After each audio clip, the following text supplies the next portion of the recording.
Every fighter pilot remembers the first time they employed in combat and how special that moment was, because all your life you've wanted to do something. And fighter pilot is not just a job, it's an attitude, it's a mentality.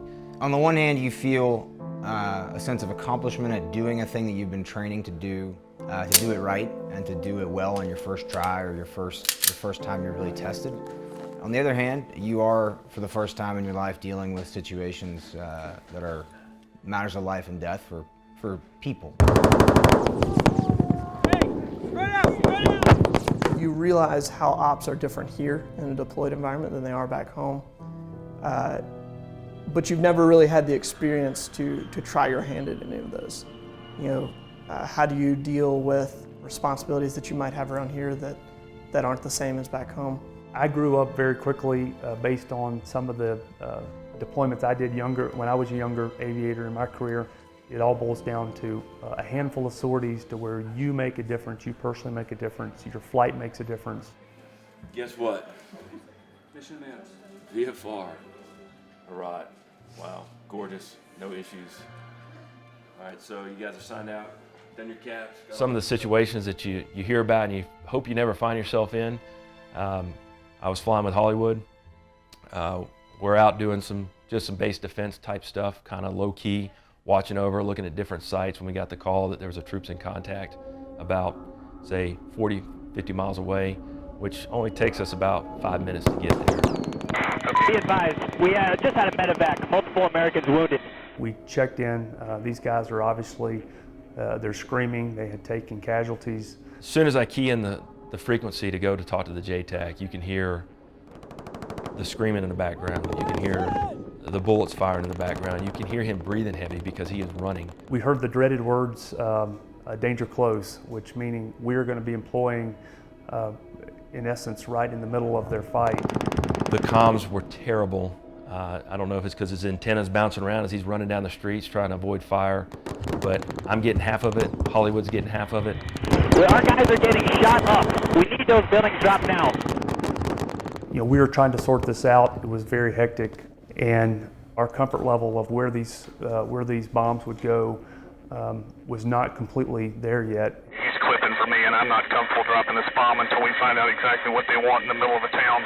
We're trying to piece this together, and the one thing I will never forget is if you don't drop those effing bombs right now, Americans are going to die. Americans are going to die if you don't drop the bomb. And at the time, you want to absolutely make sure. I mean, the worst thing for any fighter pilot or anyone in this type of scenario would be to drop and to hurt or kill friendly people on the ground. We finally got it all together and able to put down a bomb, and you could just hear the calm in his voice. Sniper, good effect. And it was a big sigh of relief. We landed and were met by the squadron commander. They had already called to let us know that what we did that day saved American lives. You have an entire wing full of professionals that are out there representing Alabamians as well as the country to do it right, and that's kind of our unwritten pledge to them that we are professionals, we are going to do this right and execute the mission and come home with honor. And so you fly with these guys, and you want to do everything perfect. Drop bombs where they needed to go, be in perfect formation, be visual, be on the right radio channel, doing everything right, because you don't want to let these guys down. And that, I think, is probably more important than anything, and a driving force for a young, inexperienced wingman, is that you can't let these guys down. So. There he is. I guess I'll stop talking about him. No, don't stop talking about him. Unless it's all bad.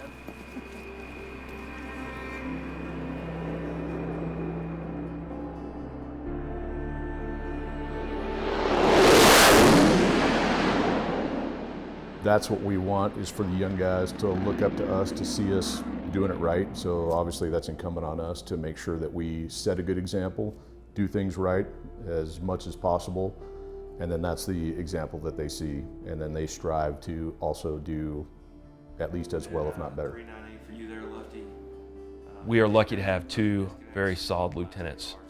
They've come over here and they've performed extremely well, and don't tell them I said that. that level of confidence of being here after the first time that they got to employ in true combat and the first time they take off over enemy territory, knowing that in a single engine aircraft, if I take a bird, if I have an oil problem, I might be dropping down into enemy territory and it's going to be a while before I'm picked up. I remember those nerves the first time I flew across the border into Iraq, and they have handled that extremely well and gotten past that and actually employed and have done phenomenal on their employments.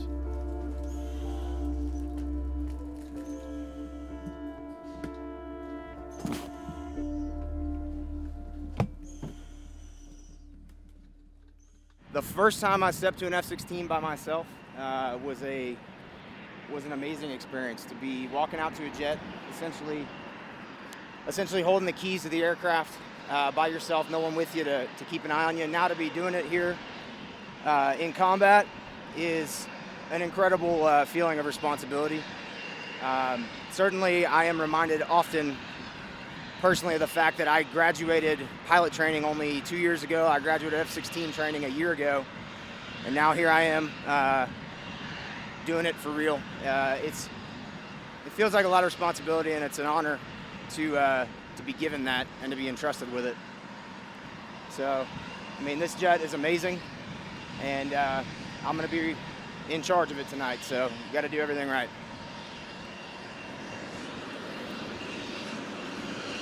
Guys, what's up? The experiences that Split and I have gained over the course of this deployment are ones that you can only gain on deployment. Be it the flight hours, be it the, working with JTACs, be it the comm problems that you have with the high terrain around here. Those are things that you can talk about back home, you can train to back home, but the state of Alabama is a pretty flat place. We certainly don't have any 18, 20,000 foot mountains around there, disrupting your comm, disrupting your line of sight. And so you take away experiences from here that you can't simulate very accurately back home. And having gone out here, having had the opportunity to actually work with guys on the ground, to make a difference in people's lives, to drop ordnance and to make strafing runs that are going to ensure that people go home to their families is a pretty awesome experience. Good hit, good hit.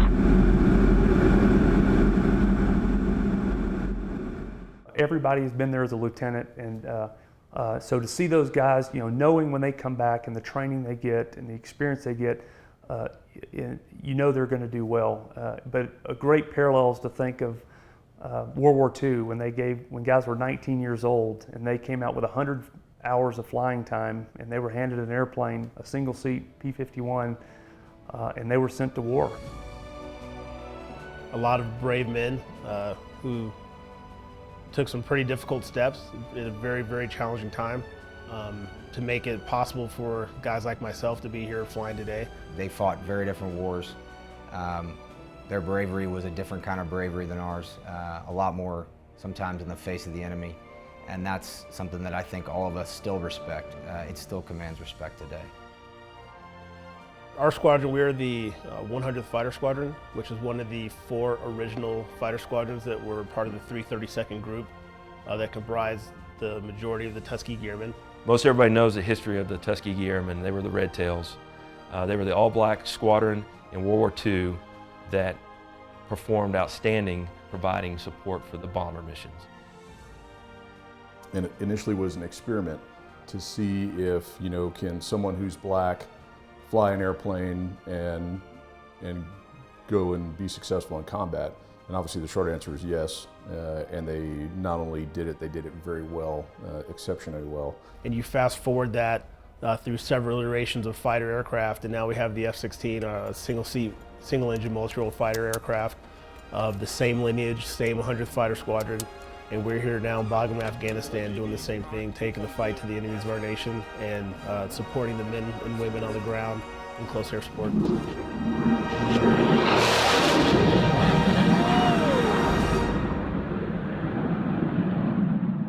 One thing that I think this unit is very good at is stressing that there's a particular standard that needs to be met And then within the squadron itself, as far as doing their particular jobs, everybody also understands that their piece is a critical niche of everything that goes on for the squadron and in the squadron. I'm proud of what I did over here, and I know everybody else is too, because a well-maintained aircraft always makes the pilot feel more comfortable when they're flying, feels safer, and makes them feel like they can get their job done better in a safer manner. The bottom line is they all understand what it means to be professional, and they are the ones who are motivated to perform that way. They know what their jobs are, they know how to do them and do them well. There's always a legacy to uphold, but there's also your own legacy that you leave behind.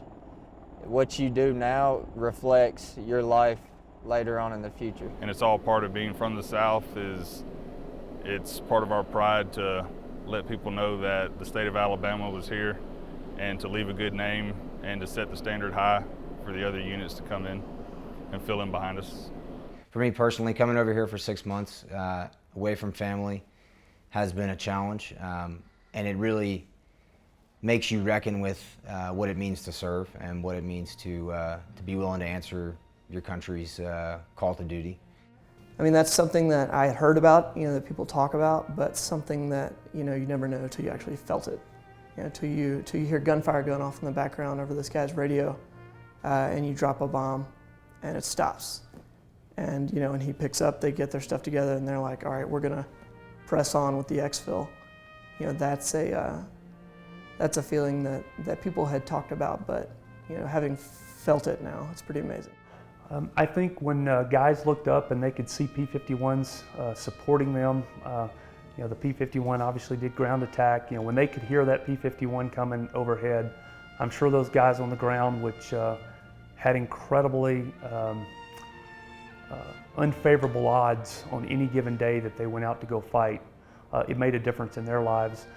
The F-16 and the role that we perform today, and specifically the role we perform in Afghanistan, which has to do with close air support, supporting U.S. coalition, Afghan forces on the ground. The airplane is the difference. I mean, we own the sky. I think they take great pride not only in the close air support that the original Red Tails performed, and I think this unit takes that performance and that combat record to heart, and they're not going to do anything to taint that record. But they definitely came here, wherever it emanated from, they came here with a sense of purpose. And their sense of purpose was to represent their unit, their state, and their nation and their Air Force incredibly well. And you can see that very, very conscious of the character of their service and the character of their performance. The Tuskegee Airmen had to battle a lot of different things in order to be fighter pilots, not just learning how to fly and learning how to employ a fighter aircraft in combat, but they also had to overcome all the racial tension and stereotypes that exist in America. But at the end of the day, the most important thing was what kind of pilot were they, what kind of excellence did they have, how did they fly the mission, how did they fight, and that's what truly determined the success for those 996 airmen who graduated the Tuskegee Experiment. And the exact same thing holds true today with Split and Lefty. Everything that they do is going to be heavily scrutinized, and at the end of the day, as long as they meet or exceed the standard of the 100th Fighter Squadron, then they will continue to be successful here, and they will continue to do well. And I have every confidence in both of those young men that they will do just that.